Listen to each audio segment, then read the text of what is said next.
এনায়েতপুরে নববধূকে বাড়িতে আনতে নতুন ঘর। এদিকে বিয়ের দাবিতে বাড়িতে এসে হাজির প্রবাসীর স্ত্রী সেতু।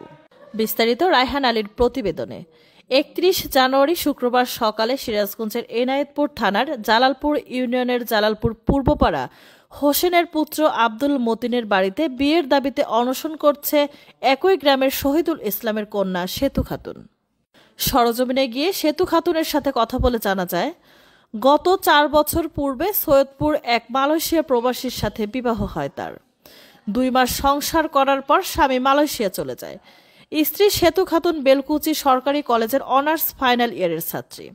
সেতুর স্বামী বিদেশে যাওয়ার পরেই আব্দুল মতিনের সাথে পরকীয়া প্রেমে জড়িয়ে পড়ে এবং বিয়ের আশ্বাস দিয়ে ওর সাথে আমার দীর্ঘ ৪-৫ বছর ধরে সম্পর্ক।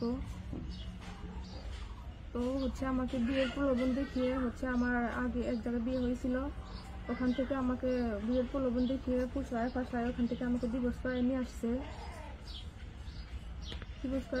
নিয়ে আসার পর আমাকে সবসময় আশ্বাস দিছে যে আমি তোমাকে বিয়ে করবো এরকম কথা বলে। ও মাঝে মাঝে চাকরি করে ওখান থেকে ছুটিতে আসতো, এসে আমাকে বিভিন্ন জায়গায় নিয়ে যাইতো, হোটেলে নিয়ে আমার সাথে বিয়ের প্রলোভন দেখিয়ে আমার সাথে অনৈতিক কাজ করছে, ফিজিক্যাল রিলেশন করছে। এভাবে কেটে যায় ৪ বছর। গত ১ সপ্তাহ পূর্বে গোপনে এনায়েতপুর খোকসাবাড়ি মোটা অঙ্কের যৌতুক নিয়ে বিয়ে করে পরকীয়া প্রেমিক আব্দুল মতিন। এদিকে নববধূকে বাড়িতে আনতে নতুন ঘর উত্তোলন করছে প্রেমিক আব্দুল মতিন। গত ১ মাস পূর্বে পরকীয়া প্রেমিকের সাথে পরামর্শ করে মালয়েশিয়া প্রবাসী স্বামীকে ডিভোর্স দেন স্ত্রী সেতু খাতুন। এরই মধ্যে প্রেমিক আব্দুল মতিনের বিয়ের খবর এলাকায় ছড়িয়ে পড়ে এবং প্রেমিকা সেতুর কাছে খবরটি চলে আসে। ৩১ তারিখ শুক্রবার প্রেমিক আব্দুল মতিনের বাড়িতে বিয়ের দাবিতে চলে আসে পরকীয়া প্রেমিকা সেতু খাতুন। আমি ওখান থেকে ডিভোর্স দিয়ে চলে আসছি, তারপরে তো আপনি আমার সাথে অনৈতিক সম্পর্ক করছেন, তখন এখন আমার কি হবে? তখন ও বললাম চাই না, আমি কি করবো? আমি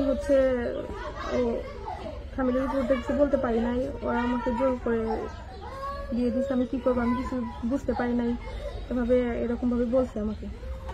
তারপর কালকে আমি ওকে বলছি যে আপনি এটা কিভাবে করতে পারলেন? আমি এটা আপনার সাথে আমার সবকিছু হয়ে গেছে, অলরেডি এক সংসার থেকে আমি চলে আসছি, আমাকে তো আর কেউ গ্রহণ করবে না, নিবে না, আমি এখন কি করব?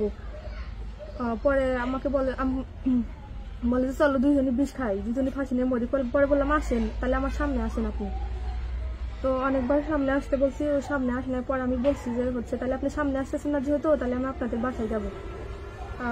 একবার দুবার না করলো, কিন্তু আমি বললাম যে তাহলে সামনে আসেন, আমি বাসায় যাবো না। কিন্তু ও সামনে আসার কথা স্বীকার করে নাই দেখে আমি ওকে বলছি যে তাহলে আমি যে গেলাম আপনাদের বাসায়, এই কথা বলে ফোন রেখে দিয়ে আমি সরাসরি